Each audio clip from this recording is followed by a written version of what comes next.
Hello, good morning again. So, our topic for today is demonstrate understanding of the 4Ms of operation.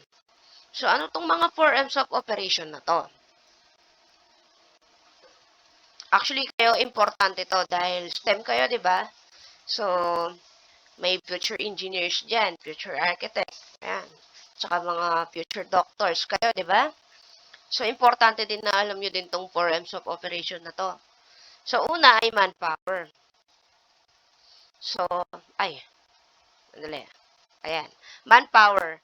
Manpower, personnel, or laborer should be listed accordingly from the managerial position, supervisory position, to the staff or workforce needed in the operation of the business. So, kung wari, meron na kayong business, no? May construction firm kayo. So, kailangan nyo ng dalawang engineer. So, kung wari, sabi nung kasama mo, kulang tayo ng manpower. Kulang tayo ng dalawang engineer.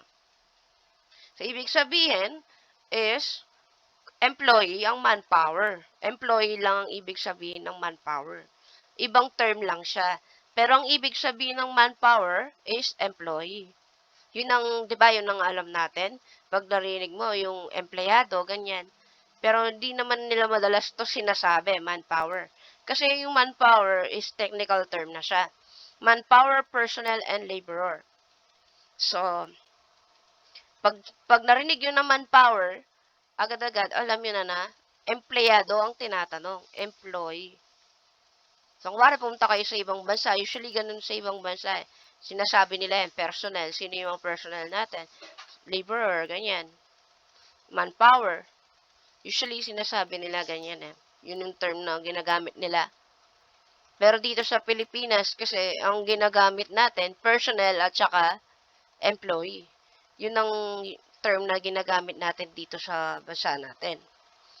So, susunod. Qualification standard. Ang qualification standard na yan, makikita mo yan sa resume mo. Sa curriculum vitae, ayan. May pagkakaiba kasing dalawang yan. Pero regardless sa pagkakaiba nila, nandyan pa rin yan. Parehas lang din naman yung ibang laman nila.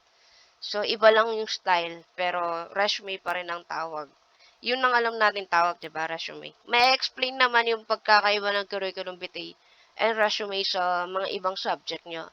If I'm not mistaken, sa English yun eh. So, eto, qualification standard. So, sabi dito, 3 kinds of qualification standard is manpower, experience, and academic. Bakit may manpower dito? Ma'am, may manpower na dito. Dito, ang manpower, ang tinatanong niya, kung ano yung ibig sabihin ng manpower. Employee yan. So, regardless kung anong position niya, manpower siya. Depende kung tinanong ka, kung wari, nagtatrabaho ka sa isang office, department, finance department, ganyan, sino yung chief financial officer nyo, ganyan. So, sasagot mo, ganito. Pwede, kasi employee yung manpower, di ba? Employee yan. So, regardless kung anong position, employee lang ang ibig sabihin ng manpower. Then, dito naman sa qualification standard, makikita mo itong manpower under, is personality. Paano mo malalaman yung personality ng nag-a-apply sa'yo? So, ganito mo malalaman yan. Yung sa character reference. Di ba? Doon sa character reference, nilalagay nyo doon, kung wari, yung dati mo teacher, or if may experience ka na, pwede mo ilagay yung dating boss mo. O kaya yung manager mo, yun ang ilalagay mo. Usually, tinatawag nila yan. Tatawagan nila. Totoo bang dyan siya nagtrabaho? So, dyan ba siya natapos? Paano ba magtrabaho yung employee mo to? Anong masasabi mo tungkol sa kanya?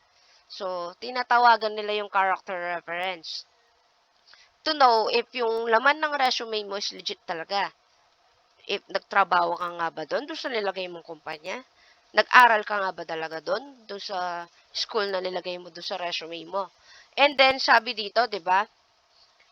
Workers' trait, manners, values, the way he talks, appearance, and his overall physical attributes. So, sabi dito, paano mo malalaman na yung employee mo is, paano mo malalaman na yung employee mo is okay yung personality, ganyan. Pwedeng itanong mo sa manager na or supervisor, tanong mo, ano yung report mo? 'Di ba, nagpapa-report yung mga manager minsan sa boss. So bibigay yung report, ito po nag-improve po yung workers na yun. Ito pong workers na to nirereklamo po kasi ganito siya, ganito. So ayun, kakausapin yung employee nun. Bakit ganun yung nangyari? Bakit ganun? Ba't niya nagawa yung ganung bagay? So, nire-report din yan. And dito, di ba, pag nag-a-apply ka muna, qualification tayo, di ba? Pag nag-a-apply ka, minsan tinitingnan nila, paano mo dalhin yung sarili mo. So, titignan ka nila, paano kaya dalhin nito yung sarili niya. Confident ba siya o hindi? The way he talks. Hindi naman importante na mag-English ka or mag-Tagalog sa interview. Ang importante is paano mo dalhin yung sarili mo. Paano kang makipag-usap? Professional ka bang makipag-usap? Or yung parang, kasi tinitingnan yan. Usually, depende pa rin sa ina-applyan mo eh. Meron kasi na applyan mo na English dapat talaga, pure English talaga dapat sinasagot mo. Minsan, inaayaan ka rin nilang mag-Tagalog once in a while. So, kayo, hanggat senior high school pa lang kayo, improve nyo yung English nyo, improve nyo. Importante talaga. Lalo pag nag-a-apply, may mga kumpanyang maselan talaga. So, kayo magkakaklase, mag-usap kayo ng kahit borok-borok pa yan. Okay lang yan kasi nag-ibig sabihin, you're willing to learn. Wala naman nag-uumpisa na agad-agad magaling, di ba? Siyempre, lahat is nag-uumpisa sa mahirap. So, dito sa part ng manpower na to, di ba? So, yan, alam nyo na ganun pala dapat. So, improve nyo. Improve nyo yung way of speaking ninyo and appearance. Yung paano yung dalhin yung sarili nyong ibig sabihin ng appearance, ha? Hindi ibig sabihin na dapat talaga parang bonggang-bongga ka no. Dapat naayon din, pag nag-a-apply ka, dapat kung ano yung required na damit pag nag-a-apply, yun ang suotin mo. May mga iba kasing requirements yun eh. Then, experience na tayo. Sabi dito, this refer to the length of working experience in relation to the job criteria required as a worker and also that a worker applied for. So, dito sa experience na to, makita mo rin sa resume yan, di ba? Ilalagay mo yung experience mo. So, kung wari, nagtrabaho ka sa PLDT, kailan ka nag-start? Dapat alam mo kailan ka nag-start at kailan ka natapos doon sa trabaho mo dati. Importante yon. Kasi kahit malit na detail yon, importante.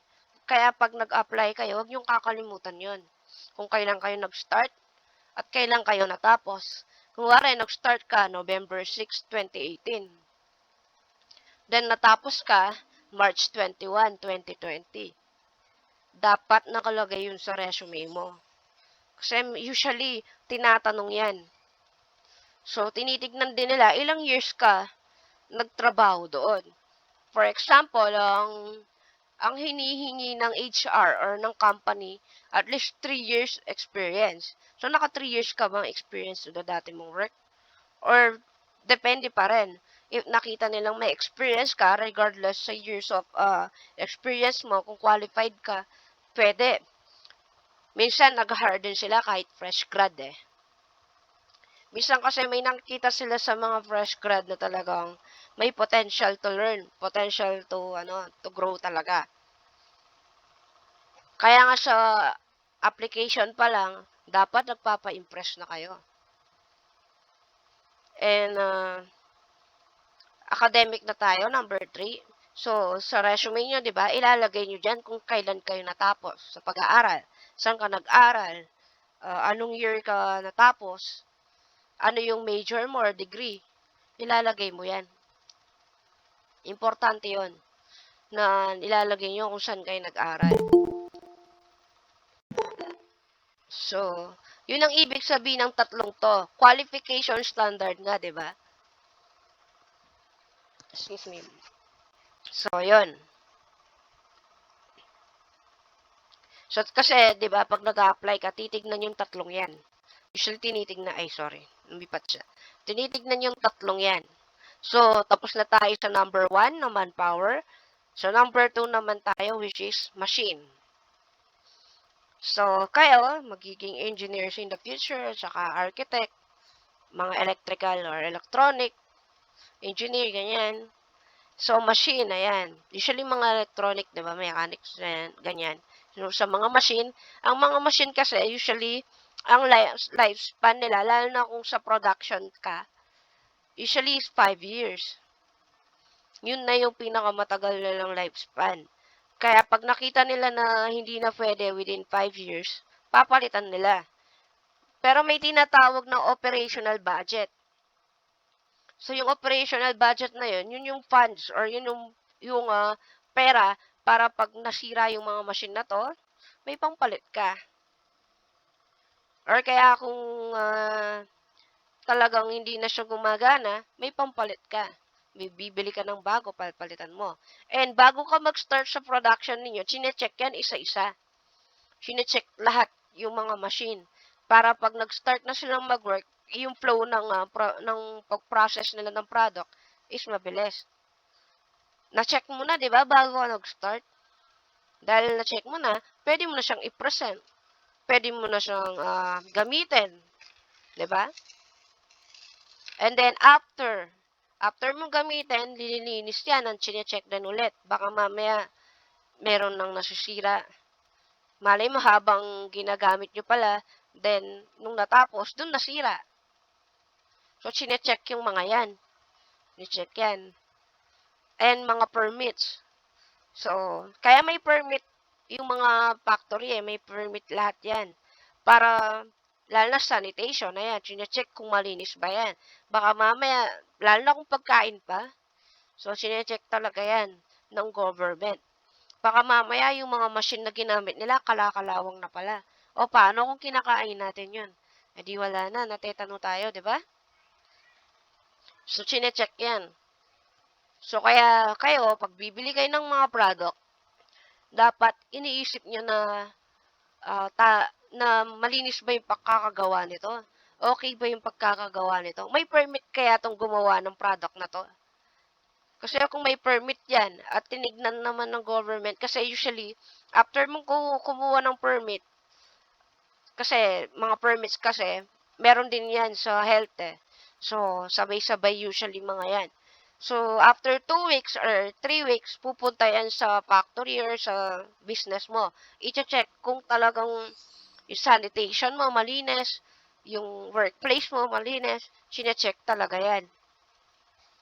Kasi, of course, paano napunta sa mga customer, di ba? Eh di wala na. Napunta sa atin, kakainin natin, matas ganun pala yung workplace niya, di ba? So kayo, pag bibili kayo ng product, maging kayo, makilatis kayo talaga. Tignan nyo kung dumaan sa tamang process. Dumaan ba sa quality control to? So, yun ang ibig sabihin ng machine. Susunod ay method. So, pag sinabing manufacturing, usually ang manufacturing in layman's term is factory. Pero ang technical term niya ay manufacturing. So, manufacturing is the conversion of raw materials into finished product. So, I assume na nakapanood na rin kayo sa Facebook na yung paano gawin yung computer. Paano gawin yung mga parts ng mga computer, yung processor, ganyan. Yung keyboard, paano ba ginagawa? Minsan, di machine na yung gumagawa niyan, di ba? Yung cellphone, usually makita mo sa Facebook yan, So, yung mga lapis, ayan, factory yan, di ba? Lapis, ballpen, mga Crayola, mga paintbrush. So, manufacturing sila. Kasi, ito, di ba raw materials muna sila? nakita mo, di pa siya finished product, hindi pa siya lapis. So, makita mo paano siya nagiging lapis. Paano siya ginawa, kumbaga. So, manufacturing ang tawag doon.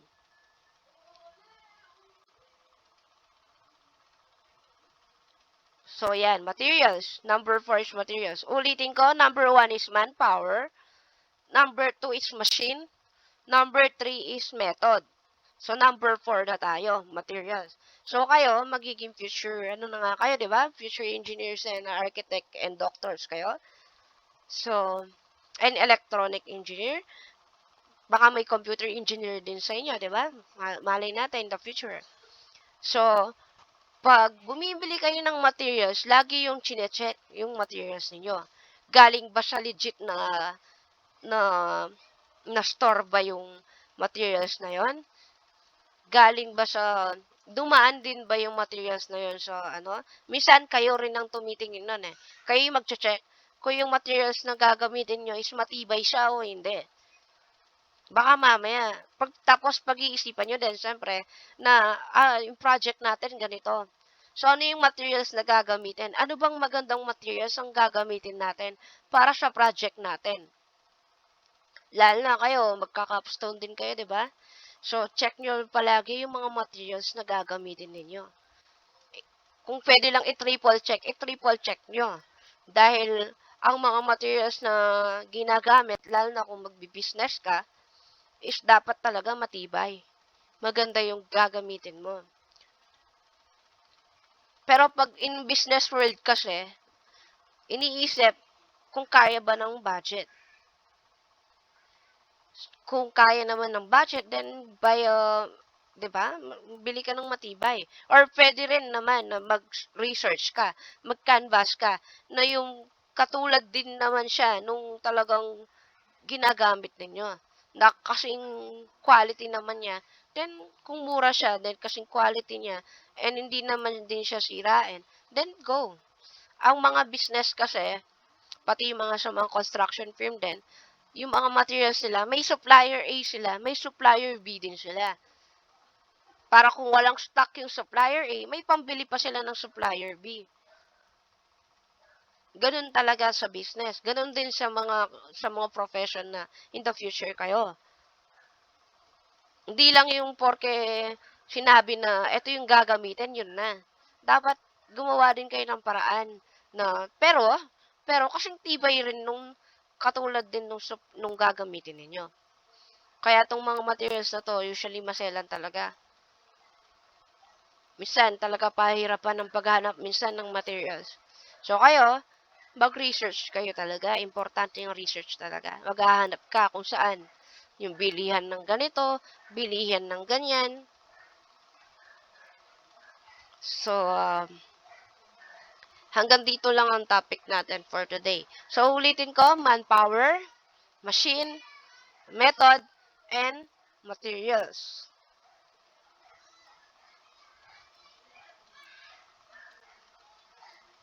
So, magtatanong ako ng konting-konti lang.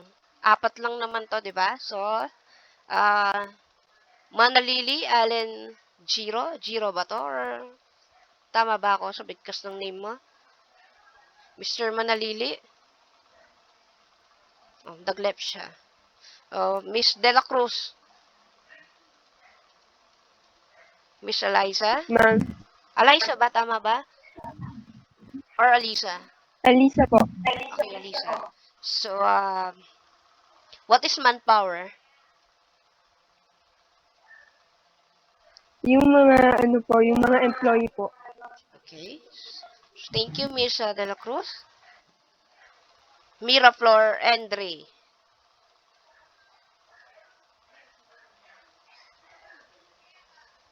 Hello? Po. Ayan.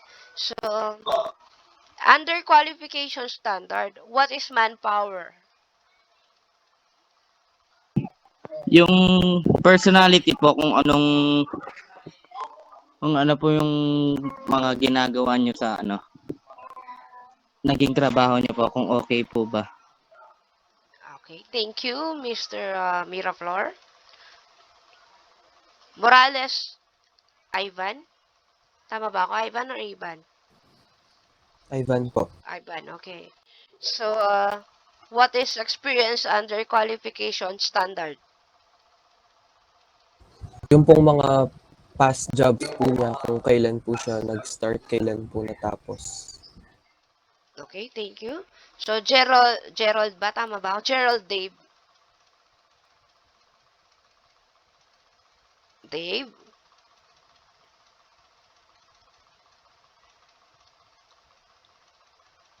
So, Krisa Dison.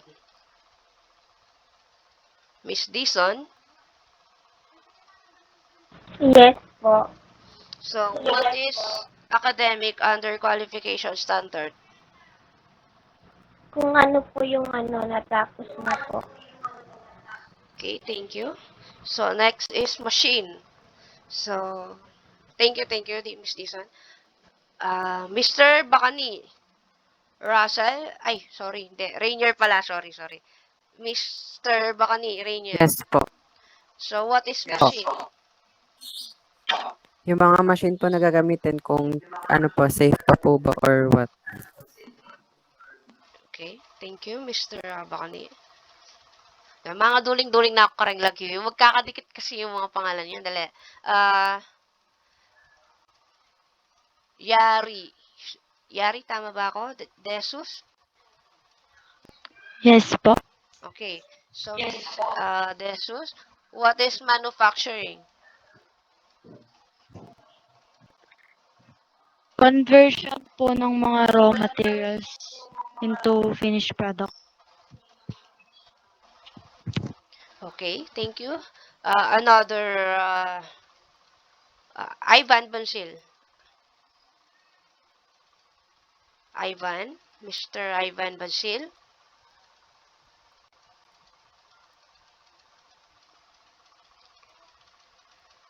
Francine Louis. Ma'am. What is manufacturing to you, Miss Louis? Yung paggawa po nung product ba, yung po process. Okay, thank you.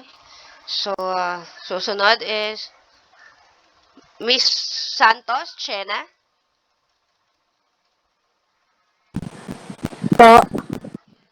What is materials?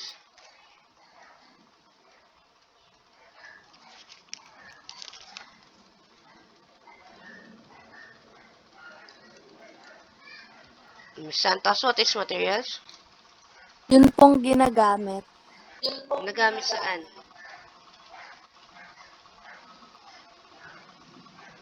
Miss Santos.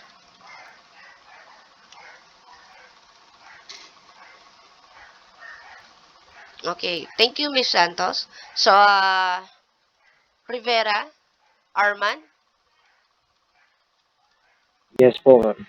So, what is materials? Yun po yung ginagamit sa mga para gumawa ng product. Okay. Thank you. So, before I end this discussion natin ngayon, mag-attendance ako. Andali lang. Kunin ko lang yung ano nyo. May listahan kasi ako dito eh. Wait lang. Abraham.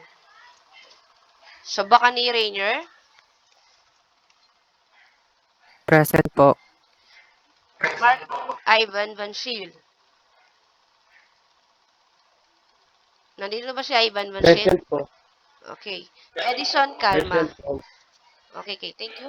Edison Calma. Wala siya. Russell Caraan. Present po, ma'am. Nasaan siya? Anong pangalan mo dito? Okay. Russell Renz. Dali lang. Alexis Jan Carlos.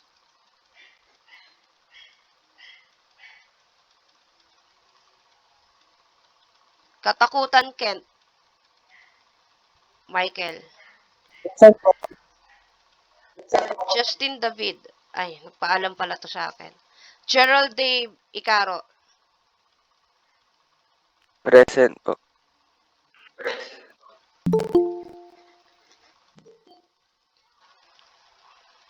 Ryan? Lumanog? Ryan yan? Present po. Ryan po. Okay. Paano bigkas itong buo mong pangalan? Ryan Chemlet po. Shemelet, okay. Sosyal, no? Kakaibang pangalan mo. Ngayon ko lang narinig tong ganitong name. Anyway, Allen Giro Manalili. Nakita ko pa lang siya kanina. Wala. Nag-live siya. Gian Philip Mindaro. Andre Miraflor. Present po. Ivan Morales. Present po. Jeremiah Morales. Roberto Pacho.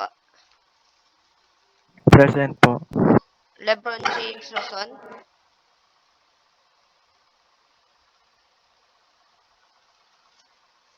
Nakita ko pa lang siyang pumasok eh. Mr. Lebron James. Present po. Okay. Mag-stay ka dito ha. Mag-stay ka.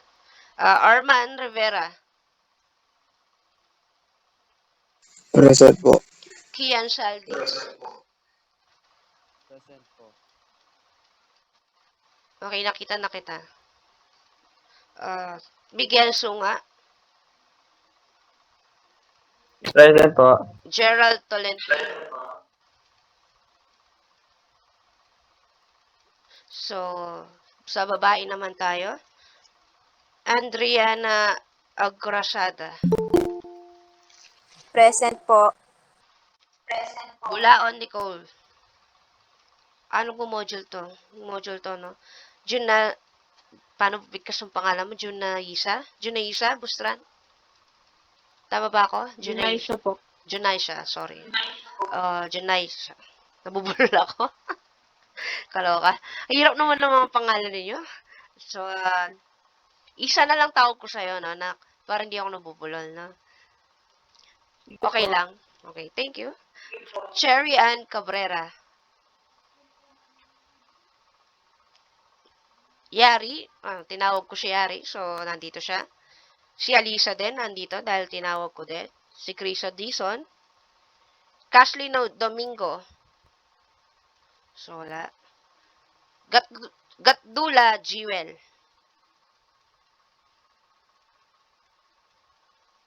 Margaret, nandito to kanina si Margaret eh. Nakita ko siya. Inadmit ko to eh. Nandito siya. Ang mahina siguro yung, madalas may signal nito yan. Chat sa akin minsan. So, Maria Morales.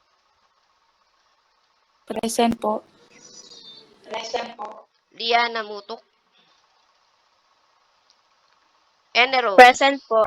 Okay. Ene Rose Ocampo. Pinlock Princess. Si Francine Louise nandito eh, no? Tinawag ko siya kanina. NC Opo, Sabado. ma'am. Present po. Okay, NC Sabado. Chena Marie Santos. Nandito, tinawag ko din to. Jonalyn Soriano. Camille Tamayo. Paano bigkas to? Rai Iril? Rai to? Rai? Or Ri? Present po. Rai po. Rai. Okay. Hirap ng mga names nyo. Well, yung pumasok, yung huling pumasok, si Roson at saka si Edison Calma, stay kayo, no? So, pwede nang mag-leave yung mga tinawag ko. Pwede na kayo mag-leave. Edison and Lebron James. Stay kayo, no?